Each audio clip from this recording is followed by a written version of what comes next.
Es momento de venir a la palabra del Señor.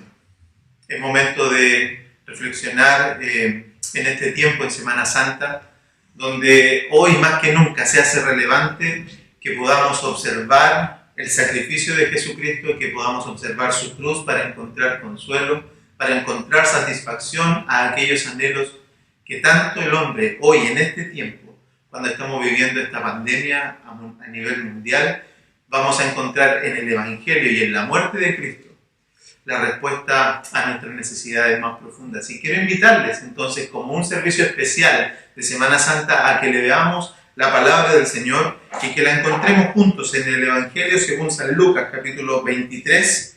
Vamos a leer algunos versículos desde el 26 al 49 puntos. Así es que vamos a recorrer la crucifixión de Jesucristo para luego reflexionar y que esta palabra guíe nuestra meditación en este día. Les invito a que leamos juntos en el nombre del Señor. Y llevándole, tomaron a cierto Simón de Cirene, que venía del campo, y le pusieron encima la cruz para que la llevase tras Jesús. Y le seguía gran multitud del pueblo y de mujeres que lloraban y hacían lamentación por él.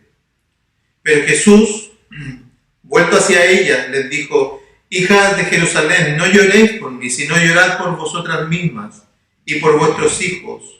Porque he aquí vendrán días en que dirán: bienaventuradas las estériles y los vientres que no concibieron y los pechos que no criaron. Entonces comenzarán a decir a los montes: caed sobre nosotros, y a los collados cubridnos, porque si en el árbol verde hacen estas cosas, en el seco, ¿qué no se hará? Levantaban también con él a otros dos, que eran malhechores, para ser muertos. Y cuando llegaron al lugar llamado La Calavera, le crucificaron allí, y a los malhechores, uno a la derecha y otro a la izquierda.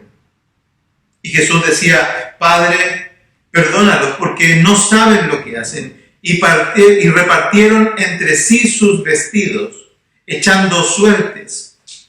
Y el pueblo estaba mirando, y aún los gobernantes se burlaban de él, diciendo: a otros salvó, sálvese a sí mismo. Si este es el Cristo, el escogido de Dios. Los soldados también le escarnecían, acercándose y presentándole vinagre y diciendo: si tú eres rey de los judíos, sálvate a ti mismo. Había también sobre él un título escrito con letras griegas, latinas y hebreas: este es rey de los judíos. Y uno de los malhechores que estaba colgado le injuriaba diciendo: si tú eres el Cristo, sálvate a ti mismo y a nosotros. Respondiendo el otro, le reprendió diciendo: ¿ni aún temes a Dios estando en la misma condenación?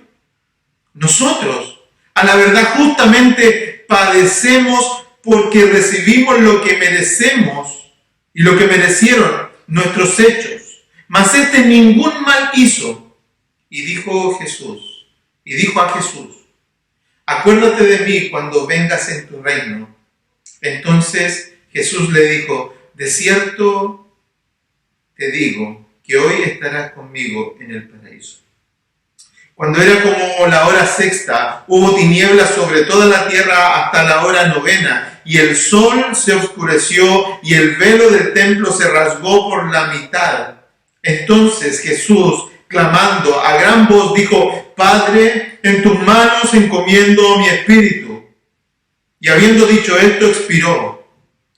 Cuando el centurión vio lo que había acontecido, dio gloria a Dios diciendo: verdaderamente este hombre era justo. Y toda la multitud de los que estaban presentes en este espectáculo, viendo lo que había acontecido, se volvían golpeándose el pecho. Pero todos sus conocidos y las mujeres que le habían seguido desde Galilea estaban lejos mirando estas cosas. Oremos. Padre, te rogamos, Señor, que esta tu palabra para nosotros no pase como un simple relato. Que esta tu muerte no signifique para nosotros una trivialidad. Permítenos, Señor, recordar tu sacrificio. No banalizarlo, Señor,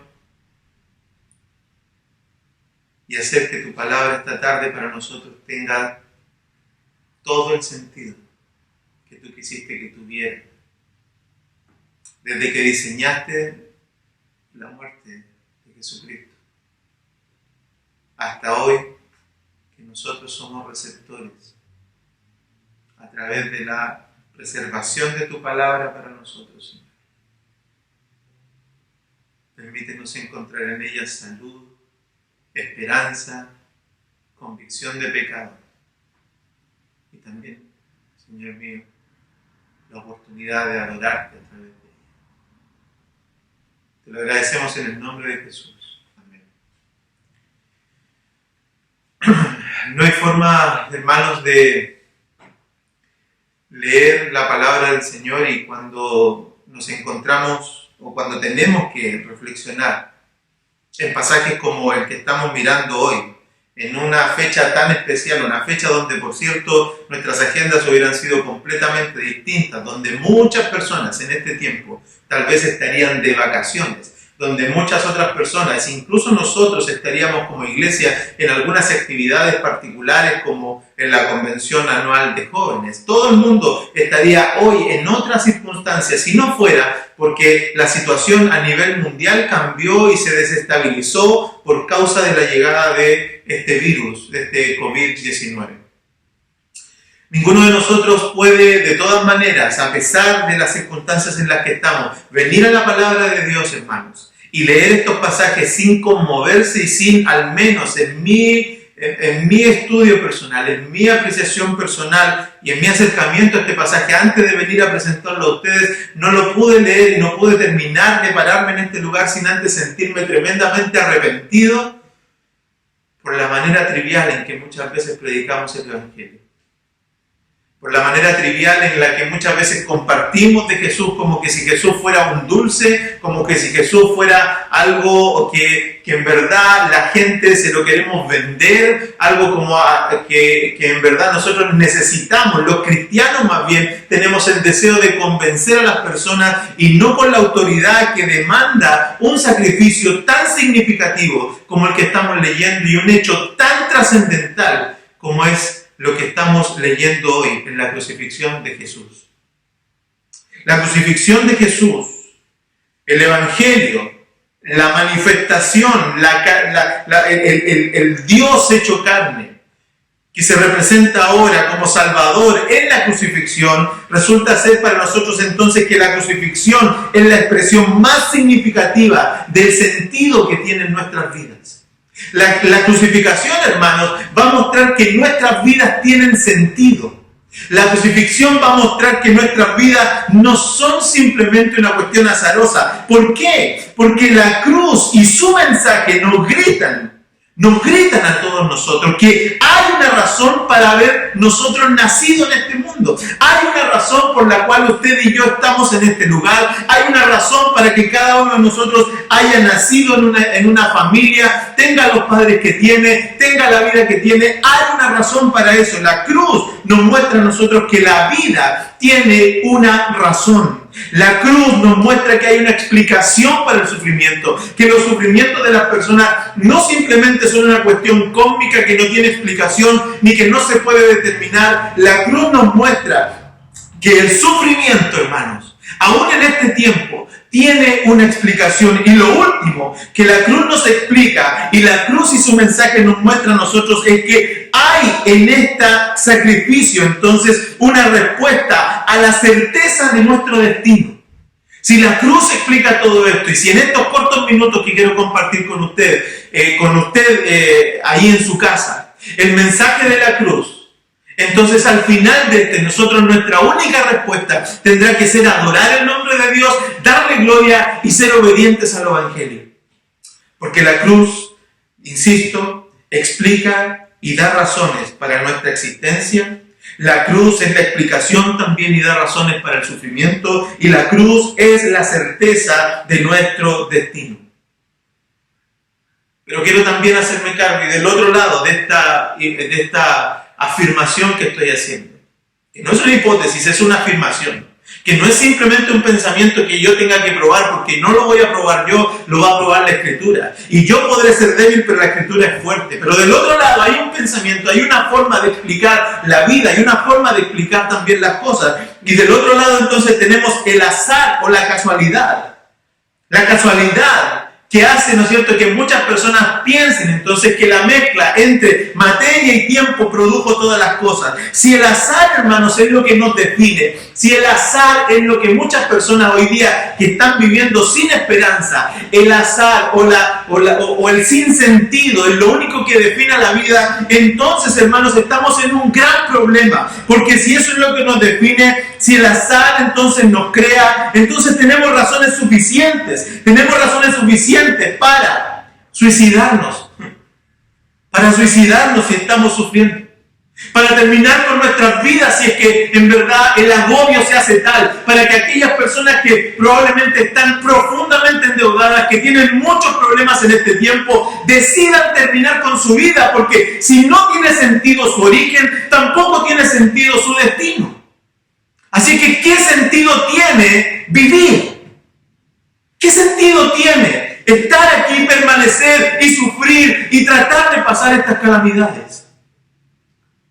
Si el azar nos define, entonces nuestro sufrimiento no tiene sentido, y bien podríamos exterminar con nuestra vida si estamos sufriendo, pero también podríamos exterminar las vidas de aquellos que son débiles, aquellos que no tienen fuerza y que se van a transformar como una carga para la sociedad. También podríamos eliminarlos, porque si la vida no tiene sentido, entonces hay que tratar de nosotros mismos, vivir los fuertes y destruir a los débiles. Y para no sufrir ni preocuparnos por todos los que están muriendo hoy por COVID-19. Si el azar es lo que define nuestra existencia, entonces tampoco debiéramos hoy estarnos preguntando ni preocupando por aquellos que están sufriendo por esta terrible enfermedad. Tampoco debiéramos darle tanto énfasis a las noticias de establecer y de cuidar que todas las personas no se mueran más, de estar mirando y estar sufriendo por aquellos que están en hospitales críticamente enfermos, y también sufrir por aquellos médicos que están dando su vida por tratar de salvar a muchos, por hacer que esto se restaure pronto, por contener a las autoridades. No tendrían sentido de estar haciendo todo lo que están haciendo, porque si de nuevo la vida se define por azar, entonces todo esto que estamos viviendo no tiene sentido, y lo que gobierna también es el azar, también es la fuerza. Pero hay un hecho, hay una realidad. Hay un hecho, hay una realidad que a nosotros nos tiene que hacer pensar distinto, y nos tiene que hacer mirar la cruz de una manera distinta. Y el hecho es que estamos desesperados por salvarnos. El hecho es que estamos desesperados por nosotros mismos no enfermar. Salimos a la calle con mascarilla. No queremos, ¿no es cierto?, sufrir. No queremos padecer por esta enfermedad. No queremos ni siquiera resfriarnos en este tiempo. Nos cubrimos. Estamos desesperados. Nos limpiamos las manos. Evitamos salir. Nuestros templos están vacíos. Hacemos todo lo que estamos haciendo. Nos juntamos y nos unimos en un pensamiento de supervivencia. No queremos morir ni ver morir a más personas. No queremos sufrir ni ver sufrir a más personas. ¿Por qué? ¿Qué significa esto? ¿Qué nos demuestra esto? Hermanos, esto nos demuestra, nuestro deseo de supervivencia nos demuestra y nos prueba nuestro deseo de vivir. El deseo de supervivencia es, por lógica, lo que nos está mostrando que tenemos deseos de vivir, que no queremos irnos de este mundo, que no queremos perecer, que no queremos terminar, que queremos seguir y vivir para siempre. Nos gustaría vivir eternamente, nos gustaría vivir siempre tranquilos, no tener sufrimiento, no tener dolor, terminar con todo este sufrimiento. Nos gustaría todas aquellas cosas. Eso es lo que precisamente prueba que para nosotros hay un destino y hay una razón de vivir. Hay una razón de vivir en nosotros, y así como la sed se sacia con agua, así como el hambre se sacia con alimento, así como el frío se sacia con abrigo, la única manera de saciar entonces el temor a la muerte es con la seguridad de la prolongación de la vida. Lo repito. Así como la sed se sacia con agua, así como el hambre se sacia con alimento, así como el frío se sacia con abrigo, la única manera de saciar nuestro deseo de vivir, nuestro temor a morir, lo único que sacia aquello es la afirmación de la prolongación de nuestra vida, de la seguridad de nuestra vida, de la estabilidad de nuestra salud, de la seguridad de que no vamos a sufrir ni padecer. El escritor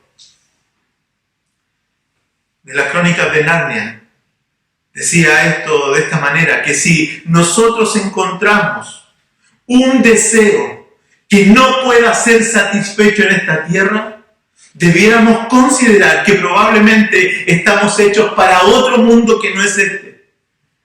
Y en esta tierra, hermanos queridos, en esta tierra, C.S. Lewis tenía mucha razón, porque en esta tierra probablemente podemos saciarnos de la sed, podemos saciarnos del hambre, podemos saciarnos del frío si nos ponemos de acuerdo, pero hay algo de lo que no nos podemos saciar y es de la muerte. No podemos saciarnos de la vida, no podemos, porque en esta vida un virus, algo tan insignificante, tan invisible, nos muestra que no podemos controlar eso. Y entonces, si un deseo no está saciado, como todo deseo que está saciado, significa que hay algo que no estamos viendo. Hay algo que pasó por nuestros ojos de manera desapercibida. Que usted que está viendo en la casa, que usted que es familiar de una persona que probablemente se congrega, y usted no se congrega, pero hoy, como estamos en esta circunstancia, usted está teniendo que ver el video junto con su esposo, está teniendo que ver el video quizás junto con la familia que se congrega. Y gracias al Señor por esto, y le pido que por favor siga escuchándonos. A usted que está en su casa, este deseo de supervivencia debe mostrarle que en usted hay un deseo no suplido, no satisfecho, y que probablemente se le pasó por su mente, por sus ojos, y no lo vio, no lo entendió, estaba cegado, pero hoy vive Cristo y vive el Evangelio, que la cruz del Calvario, el pensamiento y la reflexión sobre Semana Santa, sobre la muerte y la resurrección de Cristo, va a alumbrar su vida para comprender que la cruz es la afirmación de la prolongación de la vida. La cruz es lo que afirma que nuestras vidas se pueden prolongar. ¿Por qué? Porque la cruz es la respuesta visible a una amenaza invisible que ningún ser humano puede resolver. Estamos luchando con el COVID, y el COVID nos da una muy buena ilustración de lo que es el pecado, de la forma en la invisibilidad del pecado. Es la misma forma en que el COVID está, digamos, invisible a nuestros ojos, pero tan presente que hoy nosotros tenemos que incluso segregarnos, quedarnos solos para no pecar. Es lo que incluso hacían los monjes en la antigüedad, cuando no querían, ¿no es cierto?, contaminarse con otros. ¿Y qué es lo que buscaban entonces? El claustro, el estar solo, el alejarse, pensando que simplemente eso funcionaba. Con el COVID funciona, con el pecado no. Con el COVID funciona aislarnos, estar solos, retenernos, guardarnos de las conversaciones, no tomarnos las manos. Con el COVID funciona no estar cerca, tan cerca. Pero con el pecado no funciona, porque el pecado está dentro, ya lo tenemos, el virus está en nosotros. Y la cruz es la respuesta visible a esa amenaza invisible.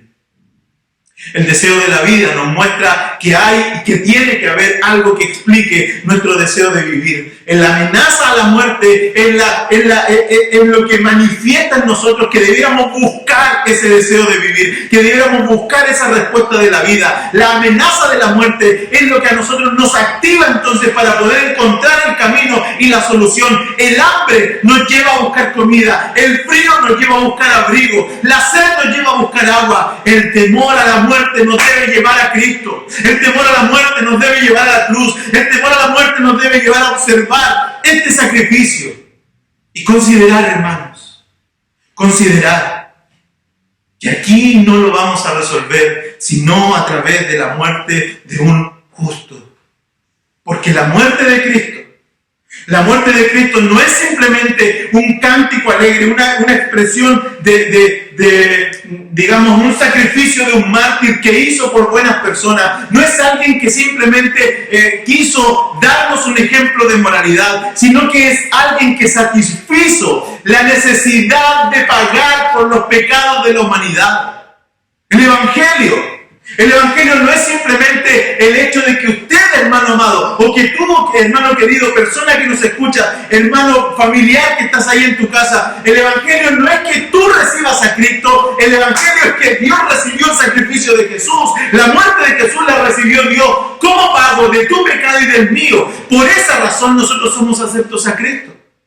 No porque yo reciba, no porque yo declare, no porque yo manifieste, no porque yo tenga buenas intenciones, no porque tú seas bueno en tu casa y tú me digas desde allá, pero es que yo no soy malo, no hago el mal a nadie. Ese no es el problema. Tú puedes estar aislado solo, pero el pecado, el COVID del pecado está en ti. Ahí donde estás. Y necesitas el perdón. El pecado, el Evangelio y la salvación. No se trata de que tú aceptes a Jesús. Se descansa el Evangelio en que Jesús fue aceptado por Dios. En que su sacrificio fue acepto para luego nosotros poder cubrirnos en Él. ¿Qué pasaría? ¿Qué pasaría, hermanos? ¿O qué va a pasar más bien cuando una persona encuentre la solución al COVID? Cuando una persona encuentre la cura del COVID. Yo tengo algunas alternativas. Creo que la persona que encuentre la solución al COVID o el grupo de personas que encuentre la cura, la vacuna, el antídoto, serán alabados. Las personas que encuentren esta cura van a ser enaltecidos, van a ser premiados y van a terminar siendo los héroes de esta humanidad en este tiempo y en esta generación. Y esto nuevamente prueba nuestra insensatez. Esto nuevamente prueba nuestra baja comprensión acerca de las cosas espirituales, acerca de lo no visible.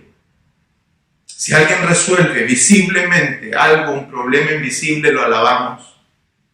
Pero si Jesús nos presenta el Evangelio, lo despreciamos y está hecho y está mostrado en el sacrificio. Hay 4 tipos de personas que están enunciadas en el sacrificio de Jesús. Y he visto y he revisado toda esta semana mensajes tras mensajes, predicaciones tras predicaciones, comentarios tras comentarios, y pareciera ser que en este tiempo o en tiempos anteriores, cuando uno revisa la literatura, cuando revisa la manera del acercamiento, hay mucho énfasis en la pasión de Cristo, hay mucho énfasis en el dolor de Cristo, hay mucho énfasis en la soledad de Cristo, en el sufrimiento de Cristo, y por Dios que esas cosas a nosotros nos conmueven, y por Dios que esas cosas a nosotros nos deben llamar a la reflexión, y por Dios que nos muestran que el sacrificio de Jesucristo no fue algo sencillo ni simple. Esas expresiones o esas predicaciones o esos comentarios que leemos acerca de la pasión, de la muerte, del dolor, del sufrimiento, las ilustraciones, digamos, físicas del dolor de Jesucristo, la ilustración real de que en la carne Jesús estuvo sufriendo, no solamente en la cruz, sino en el huerto de Getsemaní, son motivaciones para nosotros para considerar que ese sacrificio tuvo un peso, tuvo, digamos, de alguna manera una expresión en la cual nosotros debemos ver que ahí hubo intención de obediencia, hubo intención de no zafar, de no sacar la excusa por ninguna situación, sino que atravesar por la crisis, así como venía a atravesar por el camino del dolor, así como se estaba presentando en el diseño de Dios. El pecado debía ser suplido. Dios, la única manera era castigar al pecado, y Jesucristo fue martirizado a lo máximo para pagar por ti y por mí. Pero también aquí había personas que deben dar respuesta a esa expresión. Aquí había personas presentes en esa escena que tienen que dar respuesta a lo que ahí estaba sucediendo, que tienen que dar respuesta al dolor y al martirio de Jesucristo, que tienen que dar respuesta a los clavos puestos en sus manos, que tienen que dar respuesta a los clavos puestos en sus pies, que tienen que dar respuesta a la vergüenza que le hicieron sufrir. Son 4 tipos de personas que podrían representar a algunos de nosotros, y probablemente todos nosotros nos vamos a ver representados en algunos de ellos. El primero es el pueblo. El pueblo que en los versículos que estamos leyendo, dice la Escritura que las personas que estuvieron con él, déjame buscar el versículo. Versículo 35. El pueblo estaba mirando. El pueblo estaba mirando.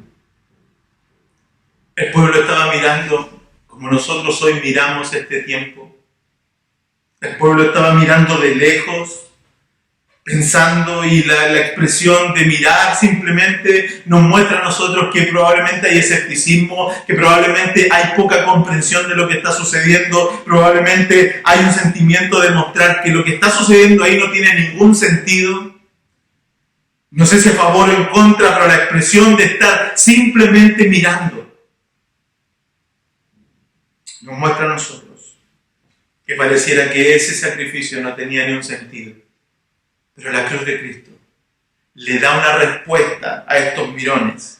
Le da una respuesta a estos que están de lejos mirando al Evangelio. Le da una respuesta a estos que están observando, a ver si es que pasa alguna cosa, a ver si es que esto es verdad, a ver si es que más tarde se demuestra y entonces yo podré tener alguna reacción. A estos que están mirando el Evangelio, a estos que están mirando la cruz de Cristo, el Señor les dice: no seas escéptico, esto sí tiene sentido. Si tu vida tiene sentido, es porque yo estoy muriendo en la cruz por ti. La vida tiene sentido por la muerte de Jesucristo. Los gobernantes eran otro grupo que estaba ahí, se burlaban. El mismo verso 25 dice: y el pueblo estaba mirando, y aún los gobernantes se burlaban de él, diciendo: a otro salvó, sálvate a ti mismo, si este es el Cristo, el escogido de Dios. Estos otros estaban tentando al Señor de otra manera. Y digo tentando al Señor porque probablemente estaban lejos, pero el Señor, que conoce todos los pensamientos, estaba también mirando. Por eso que anticipadamente el Señor dice: Padre, perdónalos porque no saben lo que hacen. De inmediato, después de esa afirmación del Señor anticipada a los pensamientos de las personas, es que entonces el Señor hace anticipadamente pedir perdón, le pide perdón a Dios por nuestras acciones. Y estos gobernantes están tentando al Señor ni nada más ni nada menos que con la autoridad. A otros se salvó y no puede salvarse a sí mismo. ¿No tienes autoridad, Jesús? ¿No tienes autoridad para salvarte? Y la respuesta de la cruz para esas personas es: sí, tengo autoridad. Recuerda cuando mi Padre dijo, cuando me estaba bautizando: toda potestad me es dada en los cielos y en la tierra. Toda potestad está en las manos de Jesús. Todo trono está en las manos de Jesús. Todo reino está en las manos de Jesús. No se lo dio Satanás en el desierto. Se lo dio el Padre por la cruz. Se lo dio el Padre por la gloria de la muerte por nuestros pecados. Todo está en las manos de Jesús. Él tiene autoridad. Y si no la usó, fue por amor a ti y por amor a mí. Si no la usó, fue por amor a ti y a mí, para mostrarnos en este tiempo de que la cruz sigue valiendo, para que nuestras vidas sean salvas por Él. Versículo 36 nos muestra el otro grupo de personas que estaban acá. Los soldados también le escarnecían, acercándose y presentándole vinagre y diciendo: si tú eres rey, Si tú eres el rey de los judíos, sálvate a ti mismo.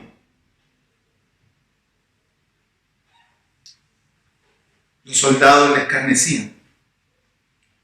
Los soldados le estaban dando un mensaje a Jesús. Los soldados que representaban la autoridad, el poder, le estaban dando un mensaje a Jesús y le estaban diciendo, le estaban desafiando. Jesús, ¿no tienes poder?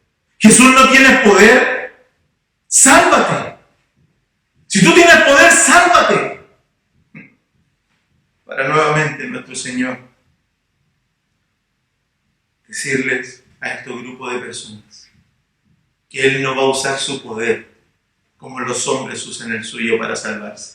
Él no va a usar su poder para aprovecharse en medio de una situación de debilidad de muchos otros. Él no va a usar su poder para hacer lo que en este tiempo muchas personas están haciendo también, salvarse a sí mismo, cuidarse a sí mismo, guardarse a sí mismo y despreocuparse de todo el resto, despreocuparse de las personas. Las personas que están sufridas se guardan a sí mismos y no quieren tener nada que ver con otros, no se quieren juntar con otros, no quieren ayudar a otros, no quieren desprenderse de otros. Ese tipo de personas está usando su poder, lo que ellos tienen, lo que ellos pueden hacer para salvarse a sí mismos. Las personas que se salvan a sí mismos no están en el camino del Evangelio. Las personas que se quieren salvar a sí mismos van a perder su vida. Jesús lo supo y lo enseñó. Dijo, el que quiera salvar su vida la perderá. Por eso Jesús no la salvó, sino que la perdió para ganar la vida de Él y la nuestra, para ganar el trono de Él y el nuestro, para ganar la eternidad de Él y la eternidad nuestra. Soldado, Jesús no usó su poder para en su muerte y en su debilidad salvarnos a ti y a mí. Y el último grupo, el que está aquí también presente, probablemente sea el que nos representa a todos nosotros y a muchos de nosotros doblemente. Pero están los malhechores. Y el versículo 39 nos muestra entonces a nosotros que uno de los malhechores que estaba colgado le injuriaba diciendo, si tú eres el Cristo, sálvate a ti mismo y sálvanos a nosotros. Este hombre está haciendo algo distinto. Este hombre no está abusando, ¿no es cierto?, de Jesús y no está tentándolo con el uso de su autoridad ni con el uso de su poder. Este hombre más bien lo que está diciéndole a Jesús, Jesús, tuerce, hazlo distinto, no lo hagas a la manera de Dios. Jesús, tú tienes poder, tú tienes autoridad, no lo hagamos como Dios dice, hagámoslo a la manera del mundo. Nosotros te explicamos cómo nos salvamos, nosotros nos juntamos y nos apoyamos entre pecadores, nos apoyamos entre los malos, nos apoyamos entre los que estamos sufriendo. Sálvate a ti mismo y sálvanos a nosotros. Eso es lo que muchos están haciendo también hoy, juntándose entre ellos, no teniendo compasión de su grupo, más allá de su grupo, encerrándose, mirando, tratando de hacer lo que a ellos les parece que tienen que hacer y no considerando el diseño de Dios que está escrito desde la eternidad hasta la eternidad. Y quien entiende el Evangelio sabe que vamos a tener que pasar por sufrimiento y aflicción, sabe que vamos a pasar por presiones, pero el camino no es escapar, el camino no es eludir, el camino no es salvarnos a nosotros mismos, el camino es establecerse fuertes en la fe y decir, Padre, si a ti te place, así lo haremos. Padre, si a ti te place, así lo haremos. Si tu providencia nos trajo hasta aquí, tu providencia nos sacará. Si tu providencia nos puso en este lugar, tu providencia también nos llevará. Si tu providencia, Señor, ha hecho que en este tiempo estemos encerrados en nuestros hogares, tu providencia seguirá haciendo que el Evangelio sea extensible. Persona amada, hermano querido, el Evangelio a nosotros nos tiene que afectar. El Evangelio tiene que afectar nuestra vida, no solamente nuestros sentimientos. El Evangelio no se trata de sentir mariposas en el corazón cuando escuchamos pianos melodiosos o cuando escuchamos expresiones de alabanza. El Evangelio tiene que invadir a nuestra vida para eliminar ese pecado que está en nuestro interior. El Evangelio tiene que venir a nosotros como una vacuna para deshacer lo invisible de nuestro pecado y aflorar en nosotros las expresiones de júbilo, de amor, de compasión, de piedad, de entrega, de sacrificio y servicio como lo hizo Jesucristo. El Evangelio tiene que permear a ese punto. Pero esto tiene una historia, y la muerte de Cristo en medio de la crucifixión tiene también un último personaje del mismo grupo de los malhechores, Respondiendo el otro, versículo 40, le respondió diciendo: ¿ni aún temes tú a Dios, estando en la misma condenación? Nosotros, a la verdad, justamente padecemos porque recibimos lo que merecieran nuestros hechos, mas este ningún mal hizo. Y dijo a Jesús: acuérdate de mí cuando vengas en tu reino. Entonces Jesús le dijo: de cierto te digo que hoy estarás conmigo en el paraíso. Este probablemente sea el único que tuvo sensatez en ese minuto. El único que entendió el Evangelio a medida que estaba viendo. Yo no sé si esta persona vio a Jesús, vio el caminar de Jesús. La Escritura no nos revela eso. Lo único que sabemos es que llegó al punto de la cruz. Quizás hizo toda su vida mal. Quizás miró el Evangelio. Quizás nunca supo de Jesús hasta ese día. Quizás lo miró desde lejos. Quizás era alguno del pueblo. Quizás se burló en alguna posición de Jesús como gobernante o como soldado. Pero en este minuto, estando en la cruz, siendo visible para él el mensaje de la crucifixión de Jesús, él entra en razón. Y esto a nosotros nos da esperanza, hermanos, porque hoy es el tiempo oportuno para que tú y yo reaccionemos de la manera correcta. Y está escrito en este lugar para que nosotros veamos que aún en el mayor momento de presión, aún cuando la vida se está acabando, aún cuando todo está terriblemente mal, podemos tener cordura, podemos tener sensatez, podemos tener en nosotros el abrigo del Señor y la claridad que viene por su Santo Espíritu para poder decir: nosotros merecemos estar aquí, nosotros merecemos este castigo y merecemos más todavía. Nosotros merecemos lo que está pasando en nuestra nación, merecemos lo que está pasando en el mundo, pero Señor, por favor, acuérdate cuando vengas en tu reino, acuérdate de nosotros cuando vengas en tu reino. Para la respuesta de Jesús, sin mezquindad y con amor y con entrega y compasión, decirnos: hoy estarás conmigo en el reino, hoy estarás conmigo en el paraíso. Te lo vuelvo a repetir, el mensaje de la cruz es la prueba más radical de que tu vida y la mía tienen sentido en nuestro nacimiento, en nuestra permanencia en esta tierra y en nuestro destino. No tengas temor de compartir la cruz. No tengas temor de compartir el Evangelio. No tengas temor de ser correcto en la comprensión de Él. No tengas temor en acercarte al Señor. Pero tampoco tengas temor cuando el Evangelio te demande hacer las cosas correctas. Te demanda dejar los vicios. Te demanda dejar tu postura. Te demanda dejar tus ideas. Y creer y descansar como lo hizo este malhechor. Diciendo correctamente las palabras. Arrepintiéndose de manera correcta y diciendo: yo debo morir. Yo debo morir, yo necesito el perdón de Jesús, yo no puedo salvarme a mí mismo. Y este hombre que está aquí muriendo, y este hombre que está ensangrentado, y este hombre que está padeciendo injustamente, es la única posibilidad de salvación que tengo. Así que Jesús, en tus manos también encomiendo mi espíritu, en tus manos también dejo mi vida, en tus manos también, Señor. Quiero descansar. Quiero descansar, como dice el coro. Puedo descansar. Y en su mansión. Y en su mansión vamos a llegar un día a estar. Si el sol dejara de aparecer. Si aun cuando esta tierra se acabara, nosotros debiéramos confiar en el Señor. Porque Él no va a fallar. Y la cruz es la prueba de que Él no falló. De que Él vivió una vida santa y perfecta. De que Él no murió como un malhechor. De que Él no murió como una persona acusada de pecado, sino que murió injustamente como un santo, como un justo, como alguien que no tenía que pasar por ahí, pero pasó, se hizo pecado por amor a ti y amor a mí. La cruz es la expresión de nuestra salvación. Que el Señor te bendiga y que nos permita seguir reflexionando junto a nuestras familias en este tiempo, en Semana Santa, en la muerte y en la resurrección de nuestro Señor.